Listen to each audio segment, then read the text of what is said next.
Hi students, I hope all of you are healthy. Last video के अंदर हमने किया था फीचर्स ऑफ पार्टनरशिप। आज की वीडियो में हम करेंगे rights of partner, partnership deed and importance of partnership deed. चलिए स्टार्ट करते हैं। Rights of partners. पहला राइट जो है पार्टनर का वो है to participate in the management of the business. Business को मैनेज करना है। हर एक पार्टनर का राइट है कि वो बिजनेस की मैनेजमेंट में इन्वॉल्व हो सकता है विद वन कंडीशन कि एक्सेप्ट दी माइनर पार्टनर। जो माइनर पार्टनर है वो जो है वो बिजनेस के मैनेजमेंट का पार्ट नहीं बनेगा, वो बिजनेस की मैनेजमेंट में पार्टिसिपेट नहीं करेगा। Second right, every partner has the right to be consulted about the business matters. Business के जितने भी मैटर्स हैं उनमें हर एक पार्टनर का राइट है कि उसे कंसल्ट किया जाए। Third one, every partner has the right to inspect the books of accounts.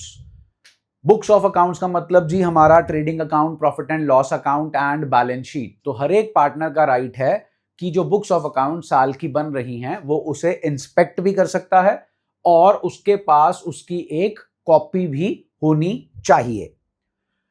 Fourth जो आपका राइट है वो है every partner has the right, very important right, to share profits and losses. अब अगर बिजनेस करो तो हो सकता है प्रॉफिट्स हो सकता है लॉसेस हो। So every partner has the right to share profits and losses in the agreed ratio. Agreed ratio means जिस पे सारे पार्टनर्स जो है एग्री किए थे, जो उन्होंने डिसाइड किया था, तय किया था। In case profit sharing ratio is not agreed, अगर उन्होंने अग्रीमेंट नहीं कर रखा रिगार्डिंग प्रॉफिट शेयरिंग रेशियो का, तो profit and losses are shared equally. तो आपके जो प्रॉफिट और लॉसेस हैं वो इक्वली शेयर्ड होंगे। अब ये कौन कहता है? As mentioned in the partnership act 1932। बहुत ही इंपॉर्टेंट राइट है, इसे डिटेल में आगे जाकर भी हम जो है डिस्कस करेंगे। ये राइट है if a partner has advanced loan. अगर पार्टनर ने फर्म को लोन दिया है तो उसे राइट है उस लोन के ऊपर इंटरेस्ट को रिसीव करने का at an agreed rate of interest. जो भी रेट ऑफ इंटरेस्ट एग्री हुआ है between the partners and the firm, उसके ऊपर उसे उतने रेट पे इंटरेस्ट मिलेगा। लेकिन अगर रेट ऑफ इंटरेस्ट एग्रीड नहीं है तो इंटरेस्ट पे होगा as provided in the Indian partnership act 1932। वो जो है वो है 6% पर एनम। पर एनम जो है वो बहुत इंपॉर्टेंट है, पर एनम। अगर 6% लिख दोगे तो आधा नंबर ही मिलेगा। It should be 6% per annum, पूरे साल का 6%। ये कब है? जब आपका रेट ऑफ इंटरेस्ट डिसाइडेड नहीं है। अगर रेट ऑफ इंटरेस्ट डिसाइडेड है, suppose it is 10% per annum, तो 10% पर एनम मिलेगा। लेकिन अगर रेट ऑफ इंटरेस्ट डिसाइडेड नहीं है देन इट शुड बी 6% पर एनम। उसके बाद a partner has the right to take decisions in the interest of the business. Business की बेटरमेंट के लिए अगर पार्टनर जो है कोई डिसीजन लेता है, उसे उस डिसीजन को लेने का राइट है। अगला भी बहुत इंपॉर्टेंट है, 1 मार्कर बन जाता है इससे। A partner has the right not to allow the admission of a new partner. अगर आपको याद हो फीचर्स में 2 और मोर पार्टनर्स, वहां पर मैक्सिमम नंबर ऑफ पार्टनर्स हमारे आए थे 50, decided by central government wide rule 10 of companies miscellaneous rules. तो सपोज करो हमारे पास 49 पार्टनर्स हैं और हम मिस्टर मोहन को पार्टनर बनाना चाहते हैं। तो अगर 48 कहेंगे हाँ जी बना लो और एक पार्टनर कहेगा नहीं बनाना, तो नया पार्टनर फर्म में एडमिट नहीं हो सकता।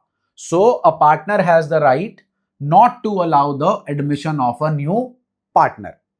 उसके बाद प्रॉपर नोटिस देने के बाद पार्टनर के पास राइट होता है कि वो फर्म से रिटायर हो सकता है। नोटिस का मतलब इंटीमेशन, पार्टनर बोल रहा है जी 3 महीने का टाइम दे रहा हूं जी आपको, 3 महीने में आप कोई और पार्टनर ढूंढ लो, I am going to retire from the firm after 3 months और आफ्टर 6 मंथ्स।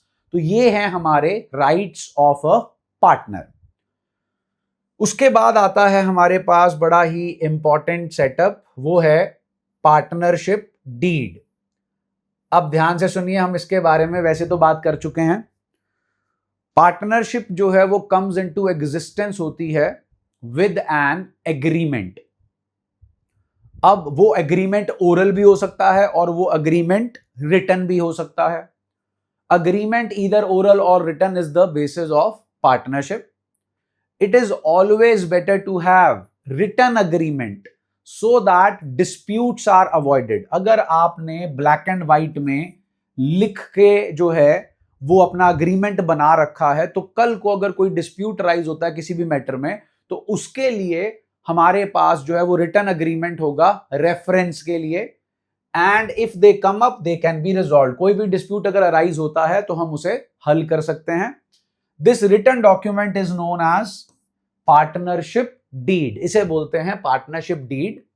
और इसके अंदर सारी टर्म्स एंड कंडीशंस होती हैं पार्टनरशिप की।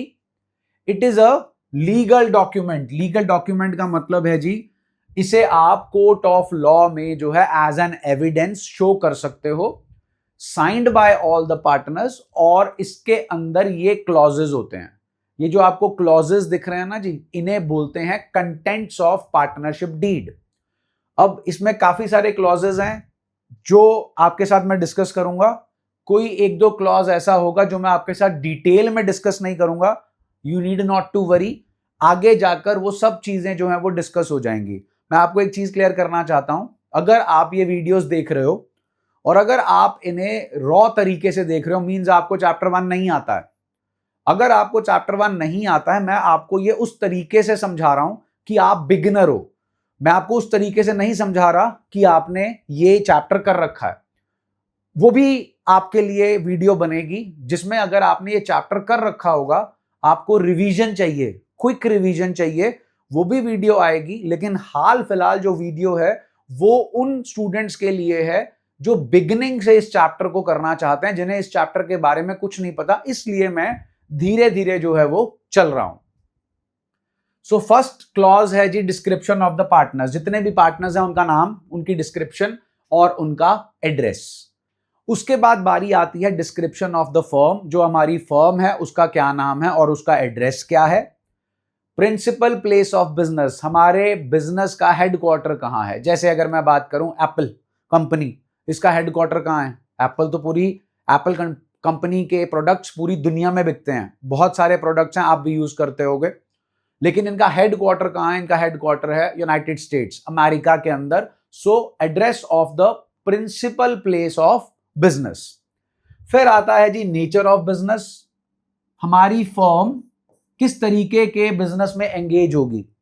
देखो बिजनेस होता है प्रोडक्ट का या सर्विस का। फिर पॉइंट आता है, अगर प्रोडक्ट का है आप मैन्युफैक्चर करोगे क्या आप ट्रेडिंग करोगे। अगर सर्विस का है तो क्या आप खुद सर्विस दोगे कि आप सर्विस को आउटसोर्स करोगे। तो वो नेचर ऑफ द बिजनेस आपको बताना पड़ेगा। फिर है कमेंसमेंट ऑफ पार्टनरशिप, किस दिन हमारी पार्टनरशिप जो है वो शुरू हुई। कैपिटल कंट्रीब्यूशन, आप लोग 12th क्लास के स्टूडेंट्स हो, 11th स्टैंडर्ड में आपने जर्नल एंट्री की होगी, cash account debit to capital, आप सबके जीवन की पहली journal entry.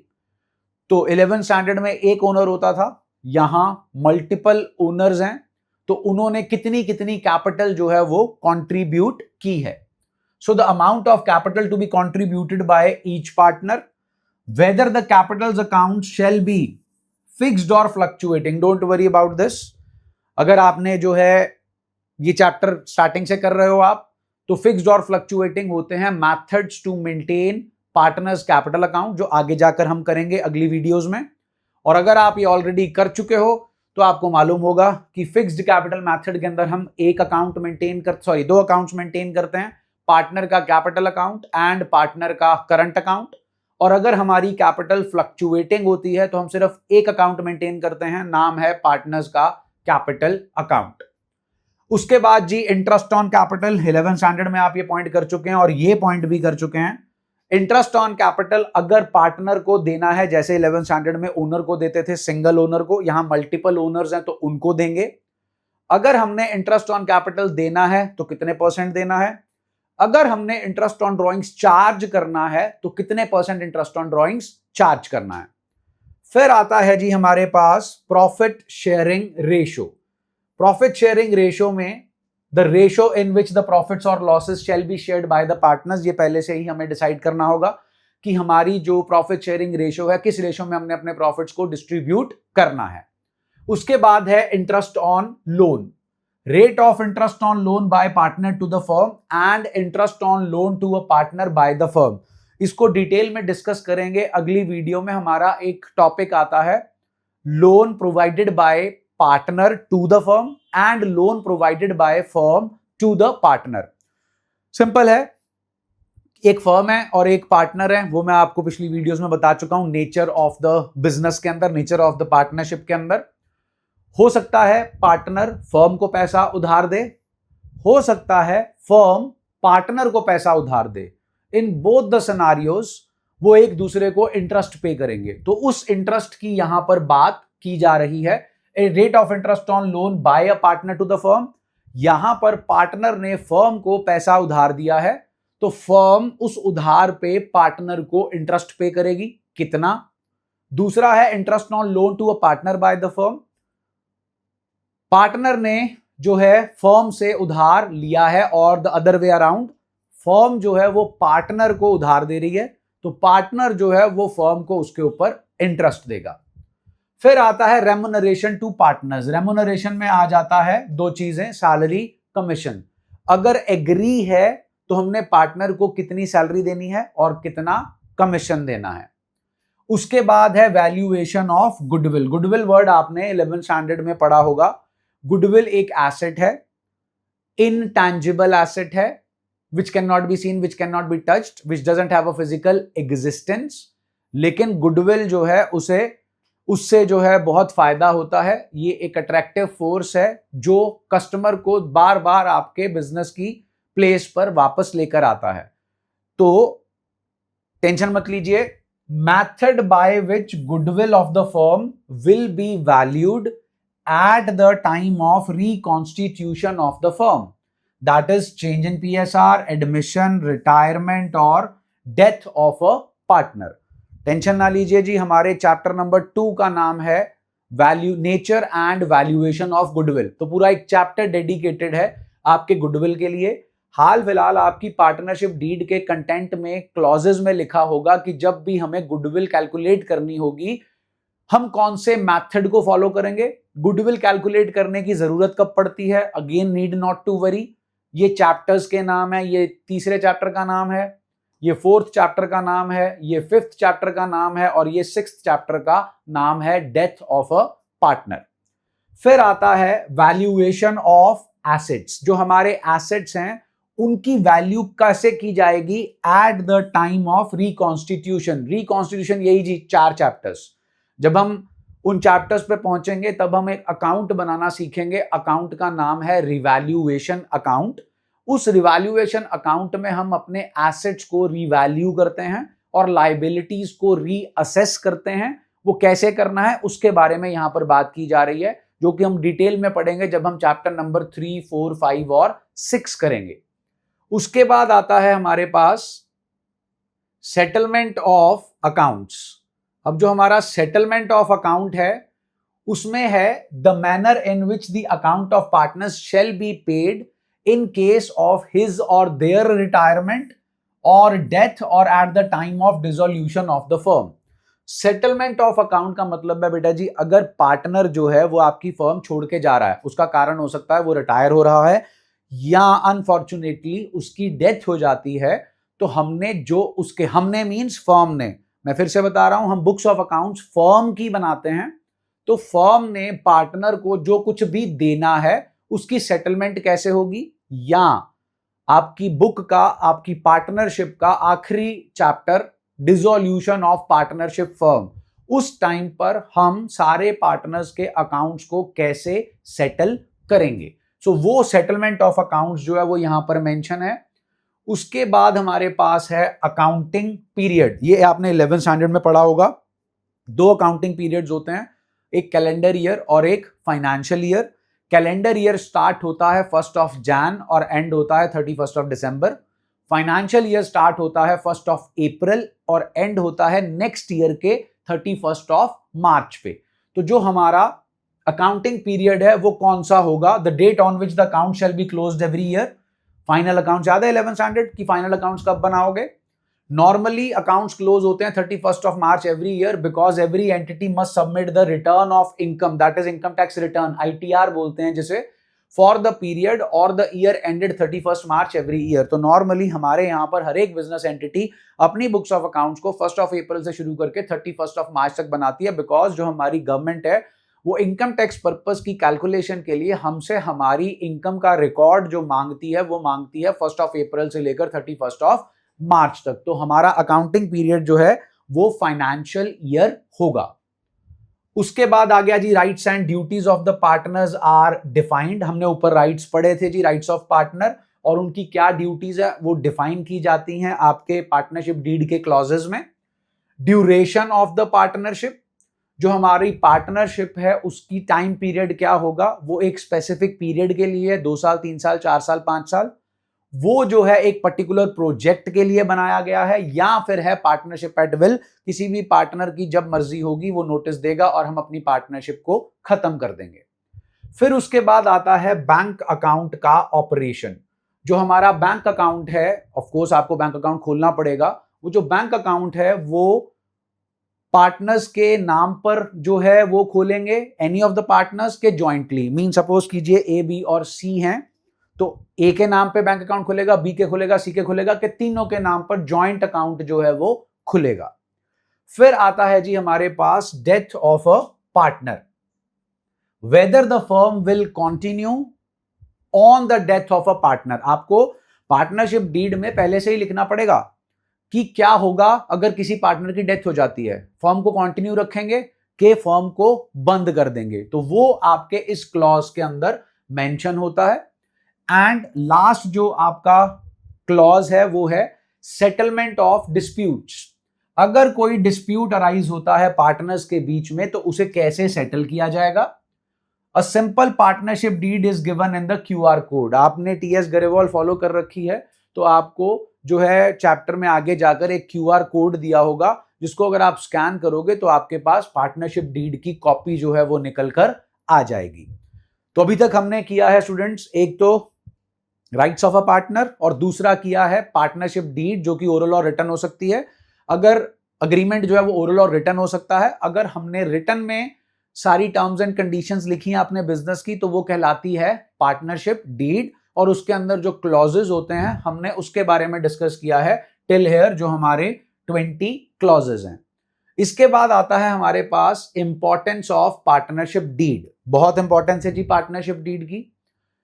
Partnership deed is an important legal document which defines the relationship between among the partners. It is important to have partnership deed so that disputes do not arise. अगर आपने हर एक matter के लिए पहले से he written में एक जगह पे लिख रखा है जिसके ऊपर सबके सिग्नेचर्स हैं, सबकी कंसेंट के साथ, तो आपका कोई डिस्प्यूट अराइज ही नहीं होगा। लेकिन अगर डिस्प्यूट अराइज होता है तो they can be resolved on the basis of partnership deed. तो it's always better to have a partnership deed. Compulsory नहीं है।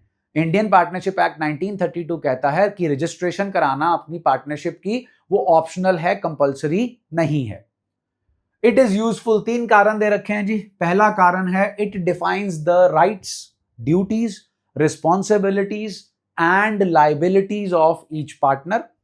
सेकेंड है अगर कोई डिस्प्यूट अराइज होता है अमंग द पार्टनर्स तो वो रिजॉल्व हो जाता है on the basis of partnership deed. उसके बाद पॉइंट आता है, वो हम ऑलरेडी वैसे डिस्कस कर चुके हैं, अगर पार्टनरशिप डीड नहीं है, ऊपर हमने एक पॉइंट किया था, मैं आपको ऊपर लेके चलता हूं जी। पॉइंट के अंदर ऊपर जो हमारा पॉइंट था, थोड़ा सा जो है मेरे साथ कोऑपरेट करो।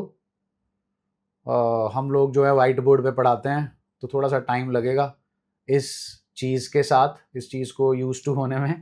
तो चलो, हमारे पास ऊपर एक, ये देखो ये आ रहा है। चलो मैं आपको ओरली बता देता हूँ, नो प्रॉब्लम इन दैट।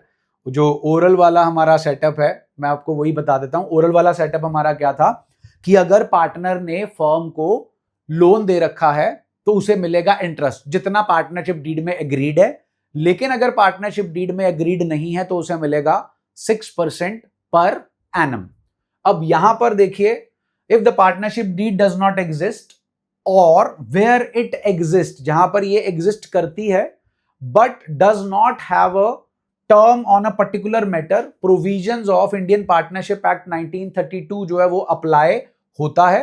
ये सारी जो डिटेल्स है वो यहां पर हैं, वो मैं आपको अगली वीडियो में जो है वो बताऊंगा कि क्या डिटेल्स हैं। जैसे एक डिटेल मैंने आपको बताई कि अगर हमारी पार्टनरशिप डीड नहीं है या हमारी पार्टनरशिप डीड है लेकिन वो साइलेंट है regarding interest on loan advanced by partner to the firm, तो उसके ऊपर हम इंटरेस्ट देंगे 6% पर एनम। अब ये जो अगला टॉपिक है मैं सिर्फ आपको इंट्रो बता रहा हूं, provisions affecting accounting treatment in the absence of partnership deed. अगर हमारे पास पार्टनरशिप डीड नहीं है तो हमारे को क्या अकाउंटिंग ट्रीटमेंट करना है डिफरेंट आइटम्स का। तो ये वाला जो सेटअप है आपका, ये सेटअप जो है वो हम अगली वीडियो के अंदर डिस्कस करेंगे। पर्टिकुलरली इस वीडियो के अंदर हमने अभी तक क्या क्या किया है, हमने किए हैं rights of a partner, partnership deed, उसके 20 क्लॉजेस और importance of partnership deed. For the time being आप 2 पॉइंट इंपॉर्टेंस के जो है वो ध्यान में रखिए। अगली वीडियो में जब हम ये कर लेंगे तो आपका ये जो थर्ड पॉइंट है ये अपने आप पूरे का पूरा कवर हो जाएगा। पहला और दूसरा जो पॉइंट है, पहला पॉइंट है it defines the rights, duties, responsibilities and liabilities of each partner. दूसरा है dispute arising if any between among the partners are resolved on the basis of partnership deed. तो स्टूडेंट्स, आज की जो ये वाली वीडियो है इसके अंदर हमने 3 टॉपिक्स डिस्कस किए हैं। इन 3 टॉपिक्स के अंदर अगर आपको कोई भी दिक्कत परेशानी हो आप कमेंट सेक्शन में जाकर जो है वो कमेंट कीजिए। आपको अगली वीडियो के अंदर जो है इसका जो है आपको सोल्यूशन जो है वो प्रोवाइड किए जाएंगे। अगली वीडियो का पॉइंट मैंने आपको बता दिया, हम वो करेंगे। सो आई होप आपको ये वीडियो समझ में आई होगी। अगर आपको ये वीडियो समझ में आ रही है, ऐसी ही और वीडियोस आपको चाहिए तो आप जो है वो चैनल को लाइक करें, सब्सक्राइब करें और वीडियो को जो है वो आगे शेयर करें। Wish you all the best. I hope you will stay healthy and blessed. Thank you.